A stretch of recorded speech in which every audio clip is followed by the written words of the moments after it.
Holy City Center Radio, this is episode 404, and I am your host, Christian Sanger. Today is Wednesday, August 27th, 2025.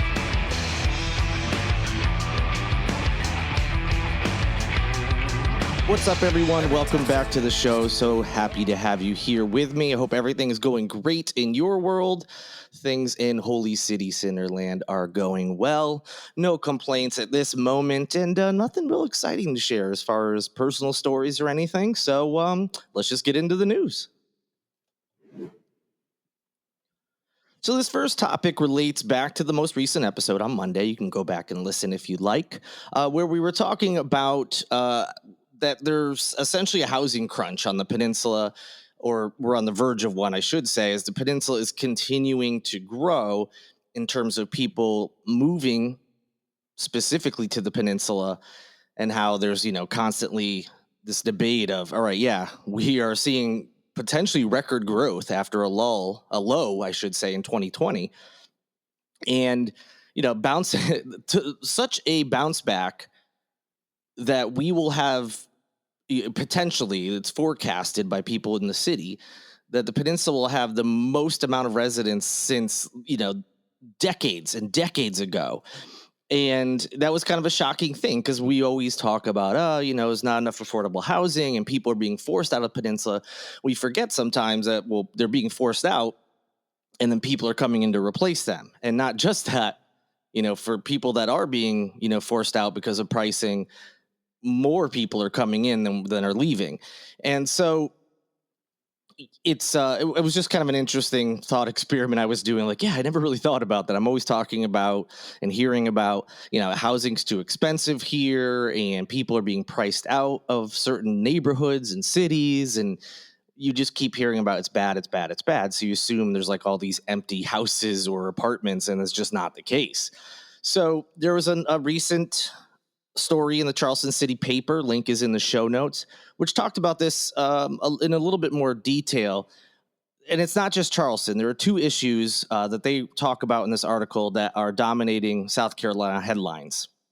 And they're the two things I just mentioned, which is there's this massive population growth, but also a lack of affordable housing. So you're getting people who can afford to move here. They are coming, but that is harming people who have lived here for, in some cases, generations.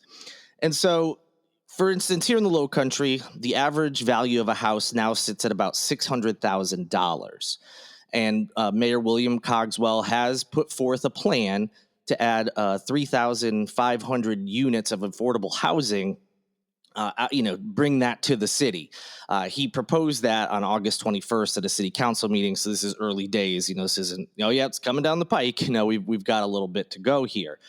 Now, that plan, by the way, his administration estimated would cost about $800 million between now and 2031. So a couple things to keep in mind as we go through. Yeah, as we build things, whether it would be considered affordable housing or not, they do cost a lot of money. And sometimes, depending on, who the builder is, how this came to the city. So in this sense, this is something the city is planning on. So where does that money come from? This isn't someone swooping in and buying up land and saying, hey, we're going to open up an apartment here, and that doesn't cost us as taxpayers anything. Where's this money going to come from? So that's another thing to kind of keep in mind. But Charleston is unique because it's one of those places, of course, where the influx of people coming in is very, very big. And that's not the case everywhere. We'll talk about that in a moment. So the Charleston City paper conducted several interviews for this piece. Again, I recommend you read the whole thing because I'm only going to touch on some parts of it today. But the biggest issues that policy experts say we're facing here in the Palmetto State is growth and affordability, and that they're deeply intertwined. And they posit that the way we resolve them will ultimately determine, whether either of those things gets better. And this is something that the state has known about back in 2022, not forever ago, but several years now. 3 years ago, almost 4. The state's General Assembly was concerned about South Carolina's growing housing crisis. And so they directed state housing officials in that year to work with the University of South Carolina's Darla Moore School of Business to get to the bottom of the problem. So the School of Business I just mentioned studied it and came out with their results, and they found that the supply and demand imbalance that's been growing over the past 15 years or so here in South Carolina, that's part of this issue, of course. And what has caused that imbalance? Well, they found that the state has been underbuilding since 2008. So for just shy of 20 years, the state hasn't been building enough to keep up with the demand of people coming in here. So that's part of the problem. In addition, the state has accumulated a supply debt going all the way back to the Great Recession. So that's another issue that we're facing here. So from the year 2000 to 2007, new housing in South Carolina was growing at a 5.3% a year rate. Again, this is according to that study, and it was keeping prices pretty stable. But after the national economic collapse, that's 2008 timeframe we're talking about here, that forced builders to cut back, and the rate of growth from 2008 to 2021 fell to 3.1%, so over 2 percentage points less. And that happened despite the fact that the state's population surged by 650,000 people between 2010 and 2022.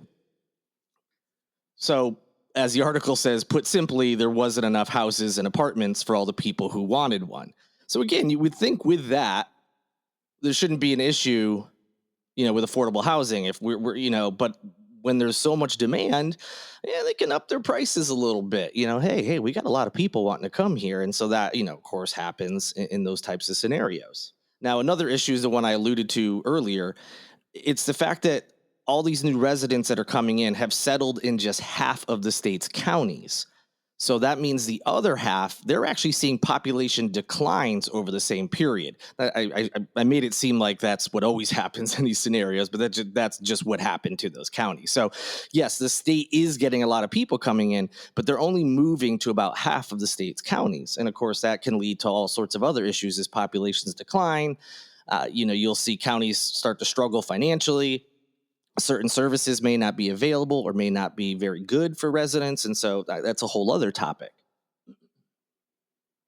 So that, influx of people added, some pressure to those areas, of course, specifically because it was, half the state is getting, the majority of these residents. And that is why the average price of, say, a home in a place like Charleston, where a lot of people are coming, basically doubled in less than a decade, from about 300,000 to almost 600,000. And that's what the city paper says is the Charleston area. So it's not specific to the city of Charleston. So anyway, it was just interesting that article came up after we were talking about similarities or something similar in Monday's episode. It's something to keep an eye on. And again, maybe it's just me. I didn't put a lot of thought. I always see the headlines. Tons of people are moving to South Carolina, but being in Charleston, we're just so inundated, whether news or talking to people, about how it's so expensive to live here and how gentrification and rising housing costs have forced people who have lived on the peninsula for however long, they can't afford to live there anymore. Some people who have jobs, specifically, we hear a lot about food and bev and hospitality.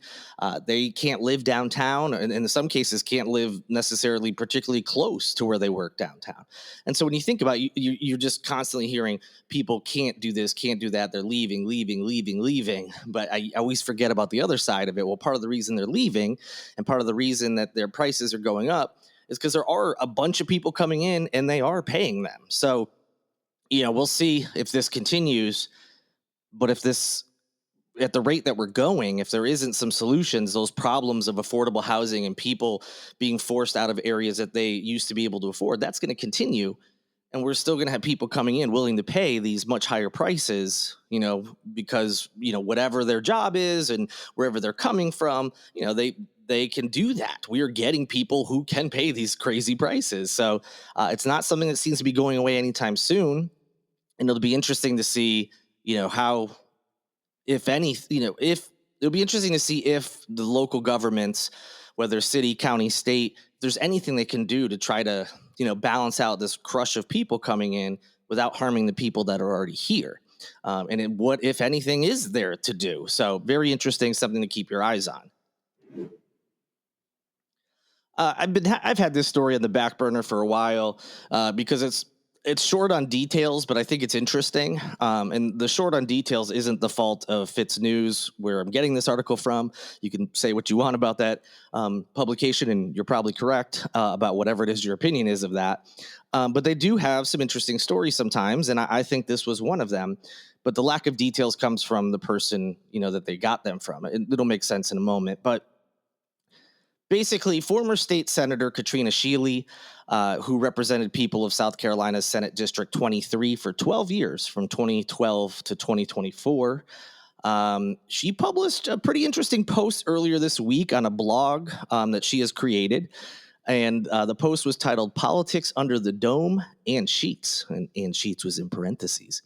So obviously, like, oh, what's going on here? And with recent scandals, whether it's the Matt Lieber scandal, allegedly cheating on his wife and everything about that, and the much more serious scandal, of course, with RJ May and the child sex abuse material, it made sense that she created this post. But it was more related, obviously, to the Matt Lieber situation, people who aren't necessarily doing anything criminal.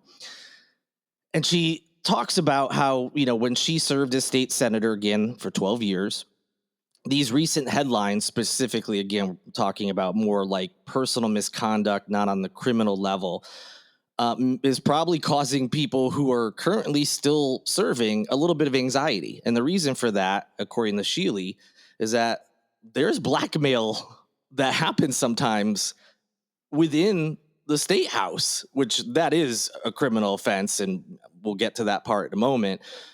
But they make a lot of bad decisions, these politicians here in the state, many of them, in terms of not politically bad decisions, although they do make plenty of those, in their personal lives, cheating on spouses, maybe getting a little too drunk, or, maybe partaking in some illicit drug use and things like that, which leads them open to being blackmailed. And in some cases, it has actually happened. And she said that, when you serve, there are, what she said, countless opportunities to get in trouble. And in the phrasing of this article, it seems that many elected representatives seem incapable of resisting that trouble.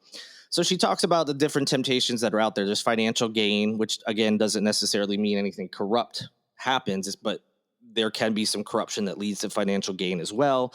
There's also the choices that could destroy families, cheating on spouses, for instance.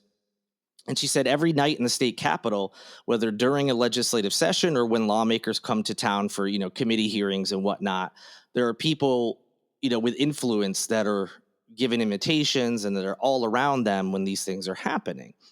And, representatives, in Shealy's words, can be plied with, alcohol, campaign contributions, and what she said was servile flattery in the hopes of being swayed to certain ways of thinking or voting. I don't think that part's a surprise. I think we know people lobby for different things, and sometimes the lobbying can involve stuff like that. It's not great.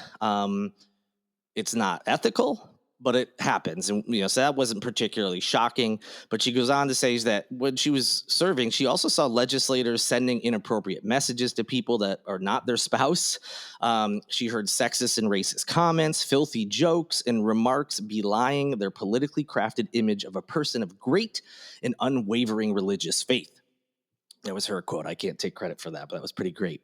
So, yeah, basically saying, look, there's some kind of unethical things, some very unethical things. There are a lot of, hypocrisy, people saying, family values and, do right and all that are doing the opposite of that. Again, I don't think that's shocking, but, it's one of the few times where we have someone actually talking about it a little bit.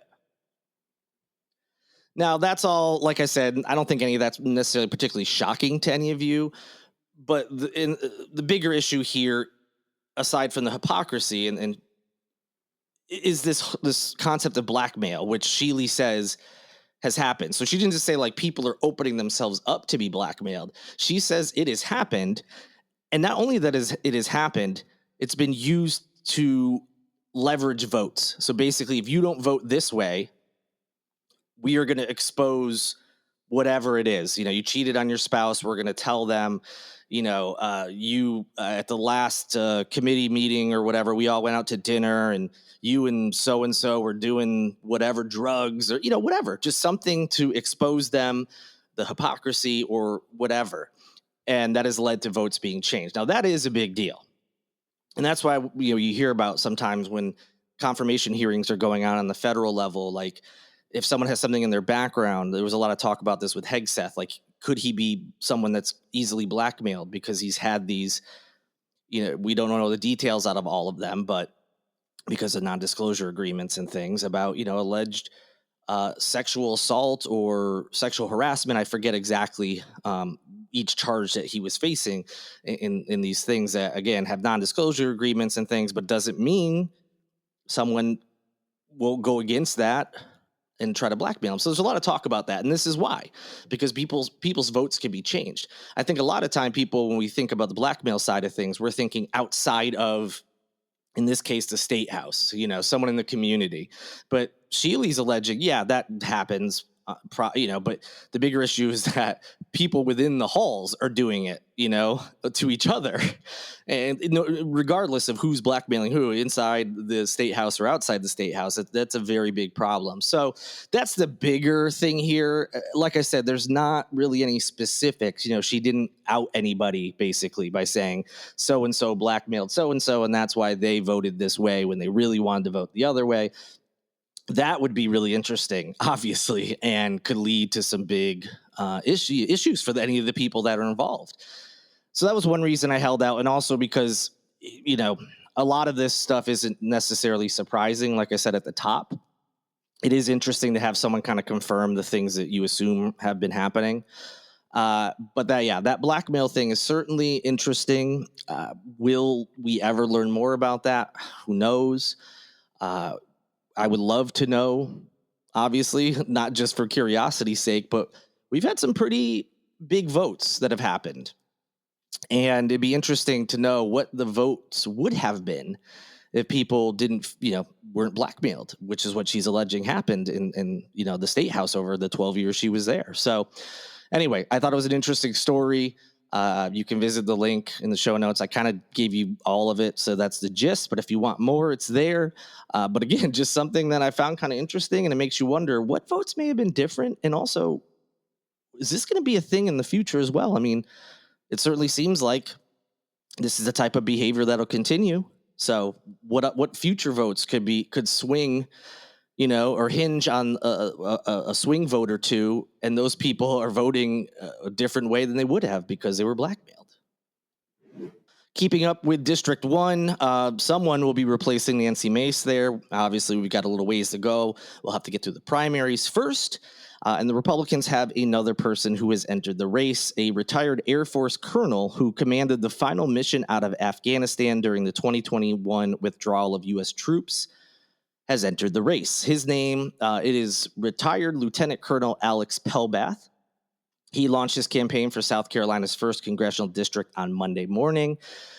During this launch, he cast himself as a political outsider who will fight for President Donald Trump's agenda.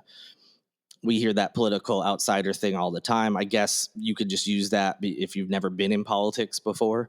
But to say you're an outsider, but then going to do what the current regime is going to do, does, you know what I mean? It doesn't really, then you're just in the politics. You're not here to, you never know where I'm going to vote. I'm a political outsider. I'm not beholden to Republicans or Democrats. He basically was like, I'm a political outsider. I'm going to do everything Donald Trump wants. So I kind of got a chuckle out of that. 'Cause I'm like, that's not really how it works. In any event, he went on with some other MAGA talking points. If elected, he said he would focus on ending the flow of illegal immigrants, stopping, quote, woke nonsense in our schools and military, end quote, and working toward economic policies that benefit low-country families. Blah, blah, blah, blah, blah, blah, blah. You get it. It's just another MAGA stooge running. We'll see who lasts as all these, I think they've all been pretty much MAGA-aligned people. We'll see which one outlasts the others, but so another person has entered the race. And our last story has to do with chemtrails. Yep, chemtrails. The conspiracy theory that is coming back around. Why are we talking about it? Because it might play into this upcoming election, maybe nationwide, but specifically here in South Carolina. Yeah, that's right. That could be a very important issue for some voters, or at least in the Republican primary. So if you haven't been paying attention, you may remember, I mean, this is not a new conspiracy theory. This is something that you would hear and kind of like get a chuckle out of, like a lot of things we used to chuckle at in the past that have become mainstream.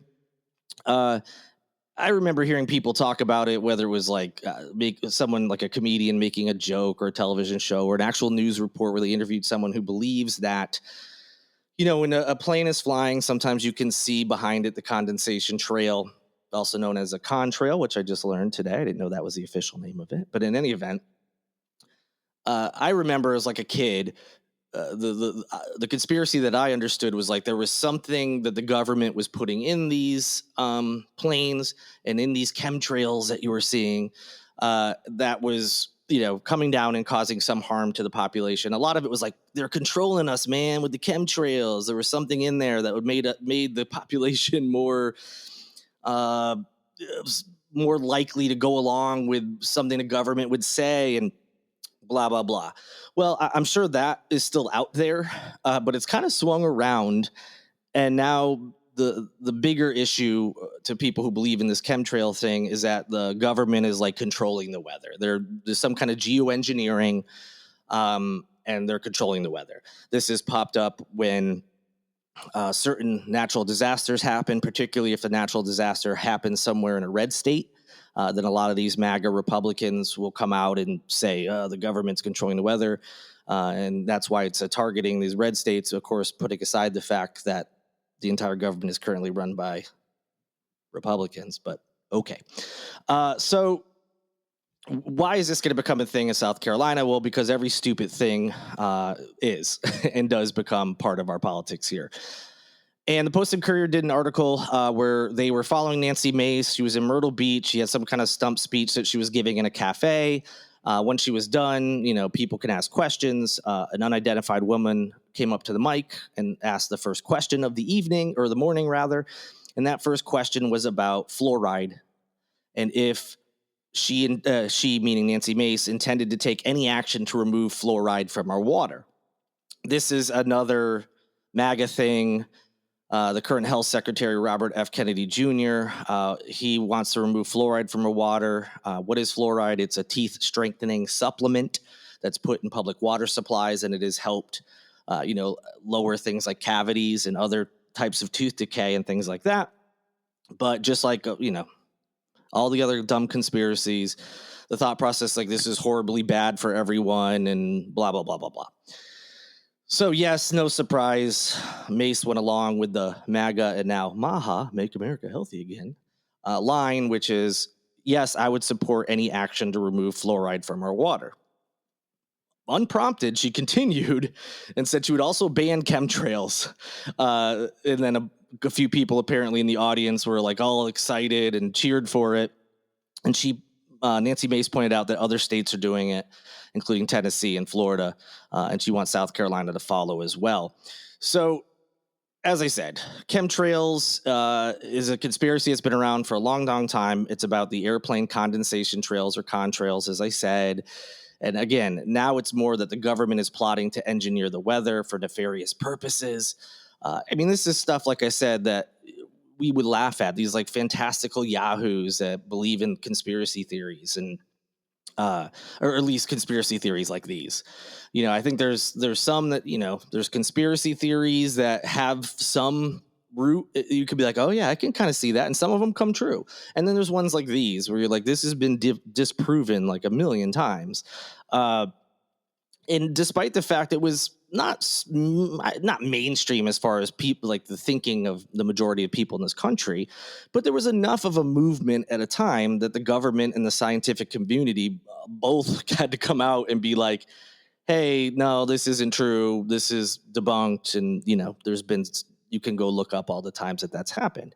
But now it's coming back again with more power, because obviously a lot of these things become mainstream now with the internet and with dumb politicians pushing these things. And so yeah, some Republican-led states have passed legislation that bans geoengineering in their airspace. And as of June, at least a dozen states have begun discussions to ban the practice. And again, they're doing all this even though the consensus is that weather engineering, especially when weather engineering through these so-called chemtrails, does not exist. So on the one hand, they're banning something that doesn't exist. But also, okay, if it did exist, yeah, if somehow it's invented 5 years from now, okay, then the law won't look so dumb. But it does not exist. So why is this even a discussion? And it's just so silly. It's just another one of those things. And when the Post and Courier asked Mace, if the EPA findings and other things, what scientific community, saying that these things don't exist, if that would change her position, and not surprising at all, Nancy Mace said, no, not at all. So basically she was asked, hey, here's a bunch of proof, and you've been provided with the proof. Does this change your thinking? And she said no, which we have been seeing over and over and over again for the last 10 plus years or so in politics and in this country in general, this anti-intellectualism where experts are considered bad people and they're lying to you for whatever reason. It's always about money. Doctors are lying because the more COVID shots they get some kind of kickback. Not true. But there's a lot of that kind of stuff. And there's like, oh, I don't need to look into anything. I don't need to search out, experts on these things. What do I feel? I feel government's controlling the weather. So I'm going to believe that, despite evidence to the contrary, and I am not going to back down. I mean, we've seen this with a lot of stuff. And here's yet another example of it. And it's an example from someone who very well could be our next governor. That'll do it for this edition of Holy City Center Radio. Thank you so much for listening. Thank you to Lindsay Marie Collins with LMC Soundsystem for producing this and every episode of Holy City Center Radio. And thank you to Tyler Boone, whose music you'd hear in each and every show.